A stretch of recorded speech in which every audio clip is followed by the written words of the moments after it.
Hey all, Ron here from Military Images Magazine with a new episode of Life on the Civil War Research Trail.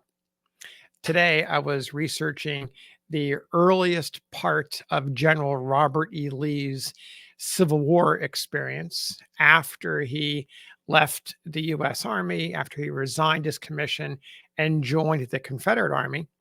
You students of the Civil War probably know that Lee was in Richmond during those first few months of the war, acting as something of an advisor to President Jefferson Davis.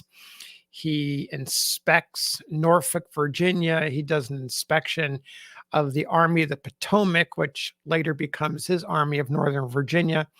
And then he's sent to Western Virginia for his first active field campaign, and he loses his first battle at Cheat Mountain. As I was getting acclimated and acquainted to these early months of Lee's service, I found the aide of General Robert E. Lee, Walter Taylor, who is pictured on the right in this classic photograph. And Taylor's an interesting guy. Born in 1838, he was an original aide de camp, one of two original aides to Lee in 1861, was by his side through the entire Civil War. I started taking a look at Taylor's memoir, 4 Years with General Lee, and it's a little dry. There's a lot of strategic information and a lot of battle report copying. And so I got some information about Lee's early war service, some helpful and useful information.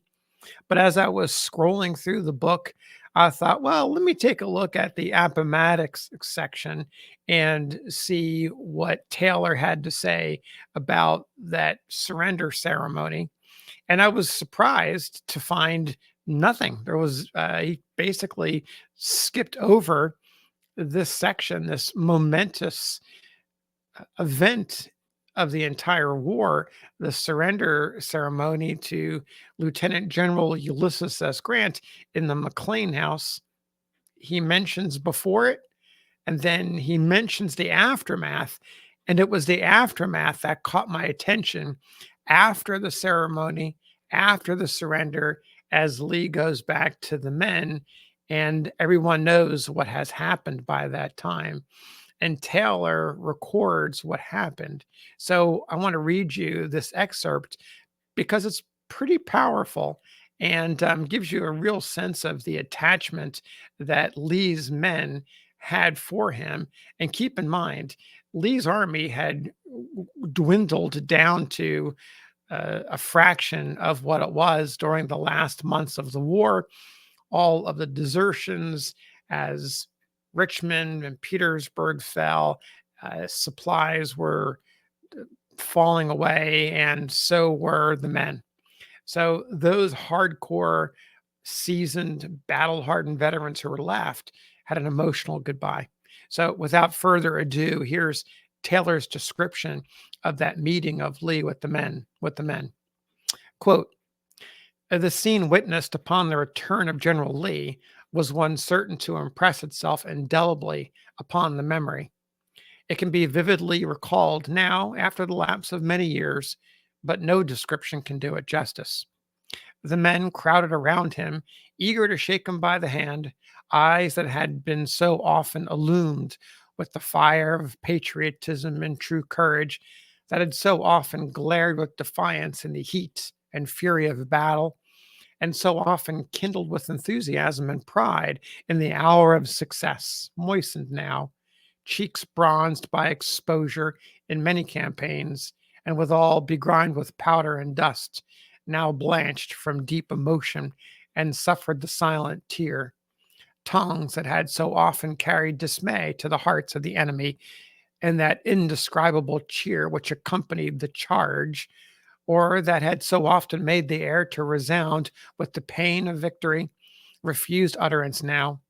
Brave hearts failed that had never quailed in the presence of an enemy, but the firm and silent pressure of the hand told most eloquently of souls filled with admiration, love, and tender sympathy for their beloved chief.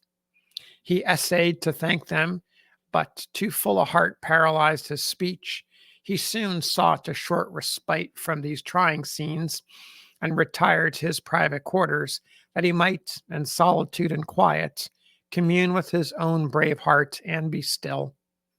Thus terminated the career of the Army of Northern Virginia, an army that was never vanquished, but that, in obedience to the orders of its trusted commander, who was himself yielding obedience to the dictates of a pure and lofty sense of duty to the men and those dependent upon them, laid down its arms and furled the standards never lowered in defeat.